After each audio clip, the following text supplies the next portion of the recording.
एक बड़ी खबर आ रही है, रुक करते हैं। बलिया पेपर लीक मामले से जुड़ी हुई आ रही है। बलिया के डीआईओएस ब्रजेश मिश्रा हिरासत में लिए गए हैं। पेपर लीक मामले में पहले ही निलंबित हो चुके हैं। अंग्रेजी का पेपर आउट होने के बाद परीक्षाएं रद्द हुई थी 24 जिलों में। 13 अप्रैल को अब परीक्षा कराई जाएगी।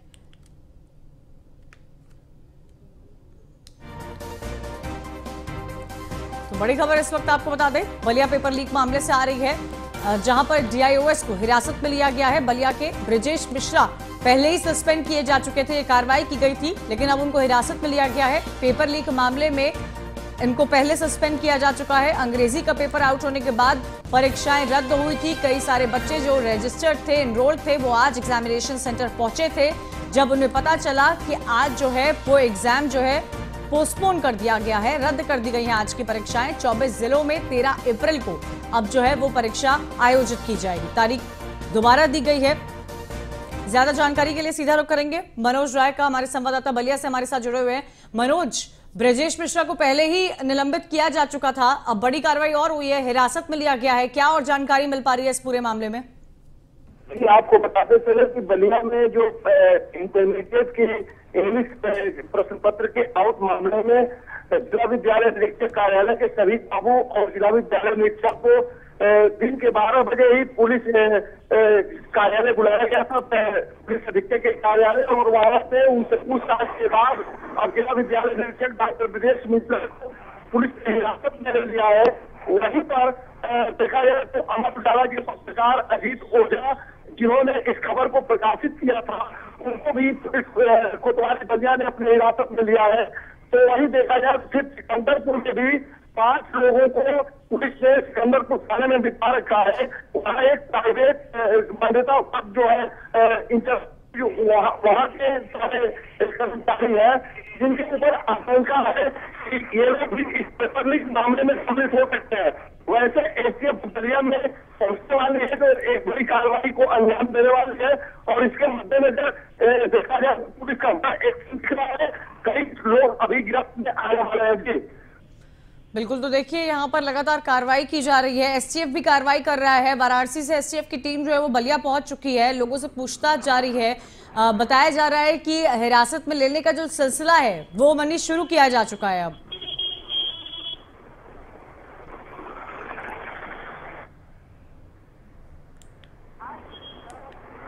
मनोज, आपको मेरी आवाज मिल पा रही है?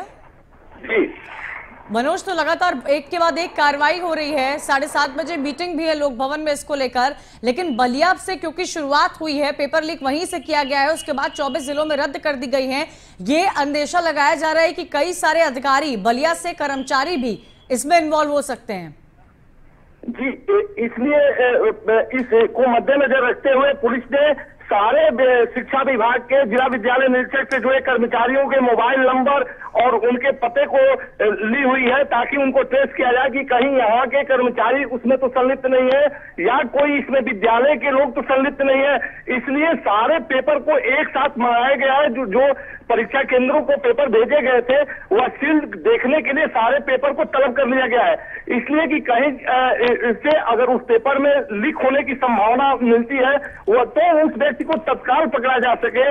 इसलिए कि यह जो पेपर है, जो परीक्षा का पेपर है, यह 4 लिफाफे में सील्ड है और इसको सीसीटीवी कैमरे की निगरानी में ही खोलना था और परीक्षा से 15 मिनट पहले खोलना था, जबकि परीक्षा से 3 घंटे बिफोर परीक्षा को निरस्त कर दिया गया। इसी स्थिति में अब उस पूरे पेपर को मंगाया गया है और उसकी सघन चेकिंग की जा रही है कि किस विद्यालय का पेपर का बंडल कटा हुआ है या उसकी सील टूटी हुई है। अगर सील टूटी मिलती है तो उसके विरुद्ध डायरेक्ट कार्रवाई होगी, अन्यथा 24 जनपदों में भी यह तलाश की जाएगी कि कहीं वहां से तो नहीं लीक हुआ। जी, बहुत बड़ा यहाँ पर सवाल खड़ा होता है, क्योंकि जिस तरह से यहाँ पर लगातार कार्रवाई की जा रही है और जो विद्यार्थी हैं, खास तौर पर मनोज, विद्यार्थी हैं वो परेशान हुए, क्योंकि दूर दूर से गांव से वो पहुंचे थे एग्जामिनेशन सेंटर पर अपनी परीक्षा देने के लिए। जी, बहुत दूर दूर से लोग विद्यार्थी परीक्षा देने अपने परीक्षा केंद्र पर पहुंच चुके थे। उन्हें पता भी नहीं था कि परीक्षा निरस्त हो गई है। वहां हमने कई बच्चियों से भी बात किया कि आप कितनी दूरी से आए, तो कोई 10 किलोमीटर, कोई 12 किलोमीटर दूरी से बच्चियां परीक्षा देने, लेकिन सब लोग जब केंद्र पर पहुंचे तो पता लगा कि यह परीक्षा निरस्त हो चुकी है। वैसे मिल रही सूचना के अनुसार 23 अप्रैल को इसकी तिथि भी तय कर दी गई कि 13 अप्रैल को परीक्षा पुनः कराई जाएगी। जी बिल्कुल, तो देखिए पेपर लीक मामले में ये बड़ी कार्रवाई यहाँ पर की जा रही है और लगातार कार्रवाई का सिलसिला जो है जारी है मनोज, लेकिन इन सबके बीच पर सरकार पर भी कई सारे आरोप लग रहे हैं। जी वैसे देखा जाए तो इस परीक्षा लीक मामले में योगी सरकार एक बड़ा ठोस कदम उठा रही है ताकि पुनः इसकी कहीं पुनरावृत्ति होने की संभावना न रहे, और इसलिए एसीएफ को भी इसमें लगाया गया है कि अब आगे जब इसमें शिक्षा माफिया को ले जाए तो शायद लोग इस तरह की घटना को अंजाम दे सके। जी बिल्कुल, तो देखिए यहाँ पर आपको बता दें कि 24 जिलों में जो है वो परीक्षाएं रद्द की जा चुकी हैं। 13 तारीख नई तारीख यहाँ पर दी गई है और कई तरह के सवाल उठ रहे हैं। विपक्ष भी इस मुद्दे पर सरकार को पूरी तरह से घेरने की कोशिश कर रहा है, लेकिन सरकार एक्शन में है। वो लाजमी भी है, सरकार को एक्शन में होना भी होगा, लेकिन सवाल यहाँ पर बच्चों के भविष्य से जुड़ा हुआ है मनोज। तो परीक्षा पर जितना फोकस किया जाता है, अगर इसको शिक्षा पर फोकस किया जाए, पढ़ाई पर फोकस किया जाए, तो बच्चे की घटना नहीं हो सकती कि परीक्षा में घटना हो। लेकिन एक बार बच्चों के भविष्य को निर्धारित करने के लिए पढ़ाई पर प्रयास किया जा रही है। शुक्रिया मनोज जानकारी देने के लिए। लेकिन इन सबके बीच में आप देखिए किस तरह से लगातार यहाँ पर एक्शन लिया जा रहा है। अब से कुछ ही देर बाद लोक भवन में इसको लेकर मुलाकात भी है। 7:30 बजे का वक्त बताया जाए जब लोक भवन में मुलाकात होनी है और सभी 24 जिलों के जो डीएम है वो वर्चुअली इस मुलाकात में शामिल होंगे। सुबह से लगातार न्यूज़ 1 इंडिया का इस स्टोरी पर कवरेज जारी है, क्योंकि देखिए जब बात बच्चों की होती है, उनके भविष्य की होती है, शिक्षा से जुड़ी हुई होती है, तो ये सवाल सरकार से पूछने लाजमी होते हैं। आखिर ये पेपर लीक कैसे हुए, इस पूरे मामले पर जांच तो चल रही है, कार्रवाई की बात सरकार लगातार कर रही है, आने वाले समय में कार्रवाई हो भी जाएगी, लेकिन विपक्ष सवाल उठा रहा है। सवाल वो विद्यार्थी उठा रहे हैं जो दूर दूर से पहुंचे थे परीक्षा देने के लिए, वो विद्यार्थी जो कई समय से तैयारी कर रहे थे अपनी परीक्षा के लिए। आखिर इसमें कौन शामिल है? क्या विभाग का कोई अधिकारी शामिल है? क्या कोई विद्यार्थी शामिल है? क्या कोई कर्मचारी शामिल है? इन सभी पहलुओं पर, इन सभी बिंदुओं पर इस वक्त हर एंगल से जांच पड़ताल की जा रही है। बड़ी कार्रवाई करने के योगी सरकार द्वारा निर्देश तो दिए जा चुके हैं, लेकिन सवाल यहां पर यह खड़ा होता है कि बात इस वक्त बच्चों की है, उनके भविष्य की है। अंग्रेजी का उनका पेपर था, आने वाले समय में कुछ दिन बाद मैथ्स का यानी कि गणित का उनका पेपर था। 13 तारीख अब अगली तारीख दी गई है, लेकिन इस वक्त लोगों में यह दुविधा बनी हुई है कि आखिर ये तमाम जो पेपर लीक की खबरें, और ये पहली बार नहीं ऐसा हो रहा है कि उत्तर प्रदेश में पेपर लीक का मामला सामने आ रहा है, कई बार योगी सरकार में यह पेपर लीक के आरोप लगातार सरकार पर लगते आए हैं। वहीं लखनऊ में प्राविधिक शिक्षा, उपभोक्ता संरक्षण एवं बाटमाप मंत्री आशीष पटेल ने मुख्यमंत्री योगी आदित्यनाथ से मुलाकात की। तो मंत्री आशीष पटेल ने सीएम योगी से मुलाकात की है, तस्वीरें आपको दिखा रहे हैं।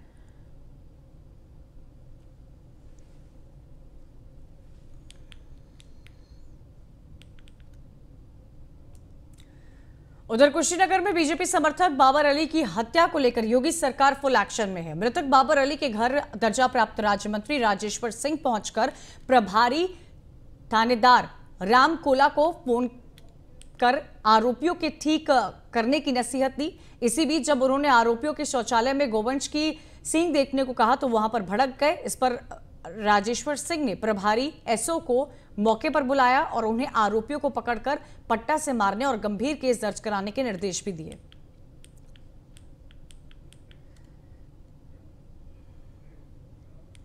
बिजनौर पुलिस ने दबिश देकर 58,000 रुपए के नकली नोट और 4,830 रुपए के असली नोट बरामद किए हैं। पुलिस ने 3 लोगों को गिरफ्तार भी किया है, जबकि एक शख्स मौके से भागने में सफल रहा। दरअसल पुलिस मुखबिर से सूचना मिली थी कि नजीबाबाद थाना इलाके के कोटवार रोड के पास नकली नोट की खेप आने वाली है, जिसके बाद पुलिस ने दबिश देकर नकली नोट बरामद किए हैं।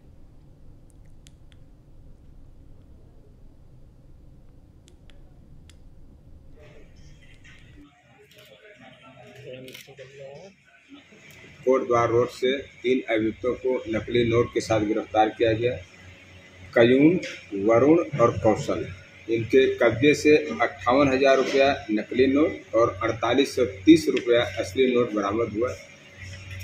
कयूम मूल रूप से जनपद बिजनौर का रहने वाला है, लेकिन किराए का मकान लेकर के मुरादाबाद रहता है।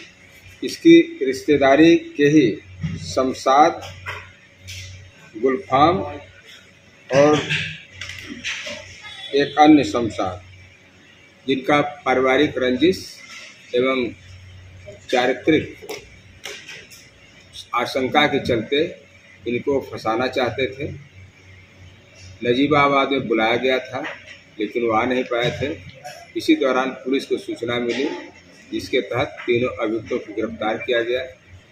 एक अभियुक्त की गिरफ्तारी पवन, जो बरेली में रहता है, उसी के यहाँ नकली नोट बनाने की जो फोटोकॉपियर, कलर्ड फोटोकॉपियर स्कैनिंग करके बनाते हैं, उसकी गिरफ्तारी और मशीन की बरामदगी शेष है। तीनों अभियुक्तों को गिरफ्तार करके जेल भेजा जा रहा है। सुसंगत धारा में अभियोग पंजीकृत है। उधर झांसी के प्रेमनगर थाना क्षेत्र में एक दारोगा की ओर से गाड़ी हटाने को लेकर युवक के साथ हुई बहस के बाद दारोगा और युवक के बीच जमकर मारपीट हुई। इस पूरी घटना का वीडियो सीसीटीवी कैमरे में कैद हो गया। पीड़ित ने घटना की शिकायत प्रेमनगर थाना में करते हुए कार्रवाई की मांग की। फिलहाल घटना का वीडियो सोशल मीडिया पर तेजी से वायरल हो रहा है।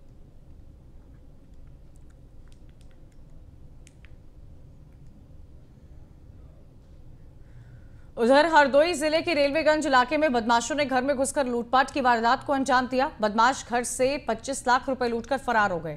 वारदात की सूचना पर पुलिस मौके पर पहुंची और फॉरेंसिक टीम और क्राइम ब्रांच को बुलाया। फॉरेंसिक टीम और क्राइम ब्रांच ने वारदात स्थल का निरीक्षण किया। बदमाशों ने धरपकड़ के लिए सीसीटीवी फुटेज खंगाली। पुलिस अधीक्षक राजेश द्विवेदी ने कहा कि वारदात का जल्द खुलासा किया जाएगा।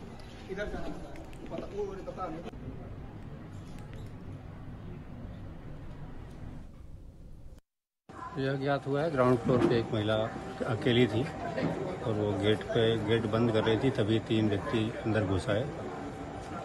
मुंह उनके ढके हुए थे। चाकू दिखाकर उन्होंने चाबियां ले ली हैं और कीमती सामान, गहने, कुछ रुपए इत्यादि लेकर के गए हैं। अब पड़ताल की जा रही पुलिस द्वारा, शीघ्र ही अनावरण किया जाएगा। क्या प्रथम कितने की मतलब परिवार वालों से आपकी बात हुई, कितने जेवर वगैरह? लगभग 1 लाख रुपए की नकदी तो बताई जा रही है। और आज एक बार फिर से डीजल पेट्रोल की कीमतों में इजाफा हुआ है। मेरठ में पेट्रोल की कीमत 100 के पार और डीजल की कीमत 90 रुपए के पार हो गई है। मेरठ में पेट्रोल पंपों पर तेल भरवाते समय लोगों ने कहा कि महंगाई का सबसे बड़ा कारण पेट्रोल डीजल होता है और चुनाव बाद से लगातार इसके दाम बढ़ रहे हैं, जिससे लगातार महंगाई भी बढ़ रही है।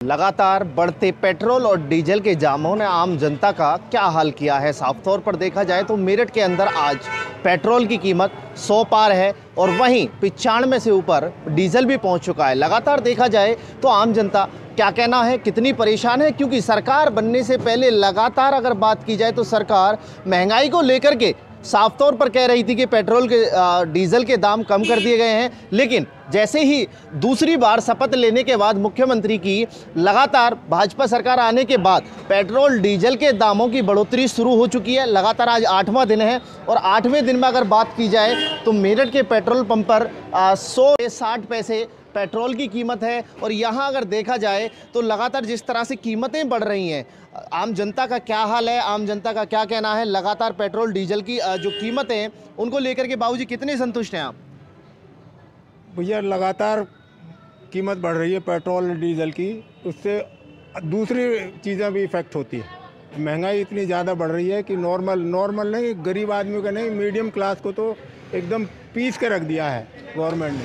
अच्छा, आपके दौर की बात की जाए तो पेट्रोल डीजल के दाम क्या रहा करते थे और आज क्या स्थिति आप देख रहे हैं? मैं बताता हूँ कि पिछले 2014 से लेके 2022 तक जो आंकड़े टीवी पे दिखाते हैं इधर उधर के, वो पेट्रोल की कीमत ज़्यादा कम है और जो टैक्स गवर्नमेंट ने लिया है वो उससे ज़्यादा कलेक्ट किया है। उन्होंने जीएसटी कह रहे हैं हमारा बढ़ गया, पेट्रोल के टैक्स बढ़ा लिया हमने, ये कर लिया। उसके बाद भी ये कहते हैं कि हमारी महंगाई बढ़ती चली जा रही है। कहाँ जा रहा है सरकार ये से पैसा? क्या उम्मीद थी आपको? क्या लगता है कि 2022 में दोबारा सरकार रिपीट हुई है? लगातार भाजपा के लिए एक चुनौती था, जो पेट्रोल डीजल है ये भी चुनौती के रूप में था, ये तो क्योंकि बढ़ती महंगाई। जहाँ तक महंगाई का मुद्दा है, महंगाई का मुद्दा तो पब्लिक ने लिया ही नहीं, तभी तो वोट दिया। 60%, 68, 62% तो वोट इनके अगेंस्ट में गया, वो बटा हुआ है। 38 में वो राज कर रहे हैं। देखिए और भी कुछ लोग हैं, उनसे भी बात करेंगे। साफ तौर पर देखा जाए तो मेरठ के अंदर लगातार 8वीं बार पेट्रोल डीजल के दाम बढ़े हैं और आज मेरठ की कीमत की बात की जाए तो 100 पार पहुंच चुका है। कुछ और भी लोग हैं, उनसे भी बात करेंगे। क्या नाम है आपका? आशीष। आशीष, क्या कहेंगे? लगातार पेट्रोल डीजल के दाम बढ़ रहे हैं। भैया ऐसी तैसी हुई पड़ी है, अब तो मामला गड़बड़ा है बिल्कुल। बस कहाँ करें, या तो साला ये समझ नहीं आता तो काम कर लो या फिर गाड़ी में पेट्रोल डलवा। क्या काम करते हो? मैं करता हूँ LIC में काम। LIC में काम करते हो? नहीं होती, इससे ज़्यादा तो साले पैसे कट जाते हैं। लगातार पैसे बढ़ रहे हैं। देखिए और भी कुछ लोगों का भी यही कहना है कि लगातार जिस तरह से पैसे बढ़ रहे हैं, आम इसी के साथ इस बुलेटिन में इतना ही। तमाम खबरों के लिए आप देखते रहिए News 1 इंडिया।